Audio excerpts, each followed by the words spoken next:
have a Lokpal, but we're really not sure how good it will be for the citizens of this country. Lokayukta.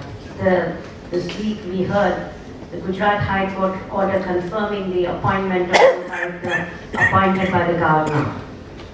While this may be good, it is interesting to note that most of the newspapers indicated that one of the first cases to be examined by the Lokayukta in Gujarat would be the special concessions granted to Tata Nano project by the Chief Minister.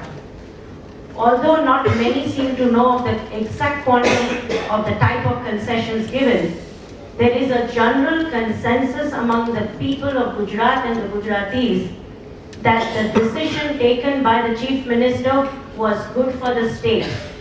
In a competitive environment between states, he has rightly demonstrated entrepreneurship. In such decisions, if such decisions are going to be questioned by Lokayukta or Lokpal, then would it not put a brake on the decision-making process at the higher level? See, Lokayukta in Gujarat is a very peculiar problem. I, for one, do not believe that this is an attack on federalism as BJP is wanting to argue. For 8 years, they didn't appoint Lokayukta, which means that they didn't want to be in scrutiny of an independent agency, whatever may be the reason. The Chief Justice, selects a particular person who is a former Chief Justice himself, Mr. R.A. Mehta, to be the Lokayukta, as against another judge who was a puny judge, Mr. Justice Baroda. Once Chief Justice makes a recommendation and Governor accepts that, I think in all fairness the state should have accepted that, because if state has nothing to fear, then it shouldn't be bothered whether A is a Lokayukta or B is Lokayukta, because the decision was taken by an independent man, the Chief Justice of Gujarat High Court, who came from outside Gujarat, Justice Mukhopadhyay, who is now sitting in the Supreme Court. I don't think Governor's action really strikes at the federalism, because it's on interpretation of the Lokayukta Act in Gujarat. And that act says Governor will appoint after consulting the Chief Justice, Chief Minister and the Leader of Opposition. So first, I think let us understand one thing, that yes, there is you can't agree. Why is it that you only want a man of your choice? Look at what Nanavati Commission has done in Gujarat. We have had 20 extensions to that commission, and it has not done the real job which was expected of it to be done. Now, if government wants to pick and choose the judges in this kind of independent positions, then I don't think it sends a very good message. And especially, a strong Chief Minister should really send a message that I have nothing to hide. I am open to investigation by anybody and everybody. So to that extent, but so far as Nano is concerned, I don't think that any case should be or should not be brought before Lokayukta. It is a matter of perception of somebody who files a complaint. Yes, Nano has brought about industrialization in that belt of Sanand, but there is another version which I have met some very leading Gujarati industrialists who have privately told me, because nobody in this state is willing to publicly attack the powerful Chief Minister, but who have privately told me more than once that while we are not being given facilities which those who come from outside are getting, and Nano is a classic example where TCS makes a profit of 75,000 crores a year. Why should Tatas be given 10,000 crores interest-free loan? I don't understand.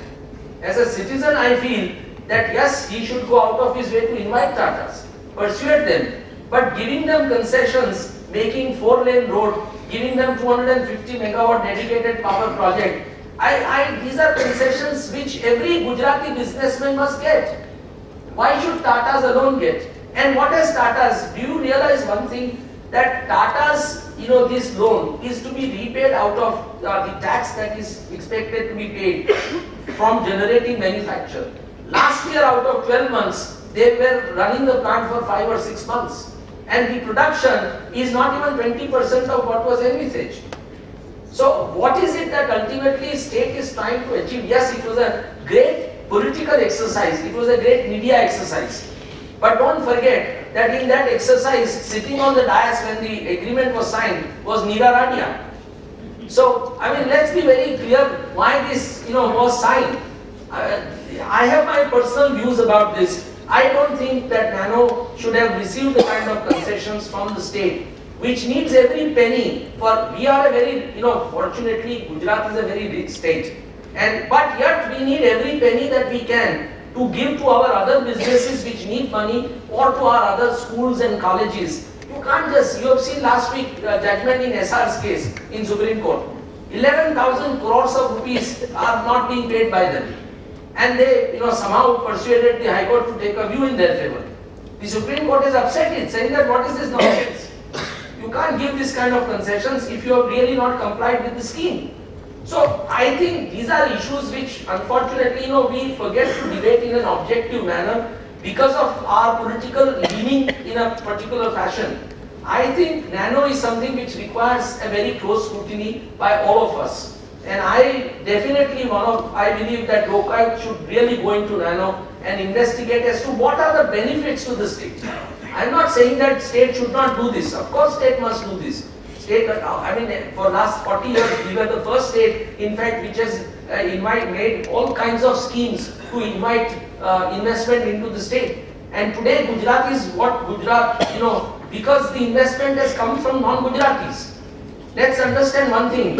Unlike China, the biggest, failings of Indians are the non-resident Indians and the non-resident Gujaratis. China's 60% investment has come from non-resident Chinese. In India, not even 5% investment has come from non-resident Gujaratis or Indians. Gujarat has become what it is because of these people who came from outside Gujarat and invested heavily, substantially. So, there is nothing wrong about these kind of schemes to attract people to come and invest. It's a very good thing. But should you do it for a particular industry? More so because that entrepreneur is so rich as an organization that he didn't need any financial concessions. I think that we really made a very serious mistake. But maybe they could have gone to another state. Maybe. So what? Nano has not done, its employment is some 2,000 people. It has not employed 50,000 people or 100,000 people. So I don't know whether, you know it better, industry people would know better, whether these are the benefits really which have accrued to the state. If they have accrued and if you genuinely believe, I am open to correction. But as I look at it as a bystander, as a lawyer, of course I have strong views about the Chief Minister, everybody knows that, and I have strong views about BJP. But that's not the issue. I am dispassionately saying that has the state benefited? If it has truly benefited, it's a different thing. And I don't consider media benefit as a benefit to the state.